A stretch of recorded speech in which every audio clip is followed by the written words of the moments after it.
Day in a life as a 25-year-old sari-sari store owner. May nag-comment, nakaka-inspired naman po mi ang kwento ng small business mo po, manifesting.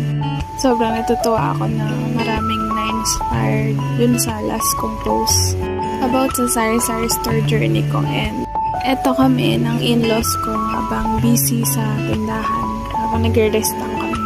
Talaga yung pinaka-favorite ko eh. Pag nagre-restock na, parang puno na naman yung tindahan mo, gano'n.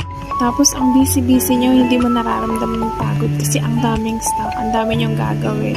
Ayan, kasama ko yung mother-in-law ko tsaka sister-in-law ko. Hindi ko pala na-mention na napalipat namin sila dito sa bahay para may kasama kami mag-alaga kay Aki and may kasama rin akong sa tindahan. Sobrang thankful ako sa tulong nila mama. Lalo si mama, siya talaga yung nag-push sa akin na mag-start na. Kasi nga, naboboard ako